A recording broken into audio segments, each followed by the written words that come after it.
আজকের সকালটা একদম অন্যরকম। জীবনের প্রথম ভোট দেওয়ার দিন আজ। ফ্রেশ হয়ে তৈরি হলাম, সব কিছু চেক করে নিলাম, আমি রেডি। রাস্তায় বেরিয়ে পড়লাম। চারপাশে অনেকেই যাচ্ছে ভোট কেন্দ্রের দিকে। ভোট কেন্দ্রে পৌঁছে প্রথমেই ভোটার স্লিপটা সংগ্রহ করে নিলাম। তবে জেনে রাখুন, আপনারা কিন্তু চাইলে ঘরে বসেই সবার ঢাকা 17 পোর্টাল থেকেও এটা নামিয়ে নিতে পারেন।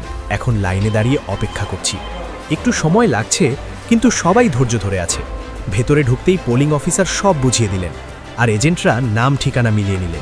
ব্যাস, ভেরিফাইড। এরপর আঙুলে সেই কালির দাগ। আহ, কি যে গর্ব হচ্ছে! হাতে পেলাম ব্যালট পেপার। এই একটা কাগজেই আছে আমার সব ক্ষমতা, আমার দায়িত্ব। এবার ঢুকলাম ভোটের গোপন বুথে।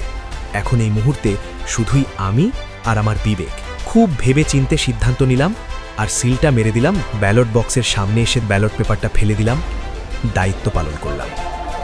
বাইরে বেরিয়ে এসে ভাবলাম, এটা শুধু একটা ভোট না, এটা আমাদের অধিকার, আমাদের স্বপ্ন, আমাদের বাংলাদেশ। আমার আগে আমরা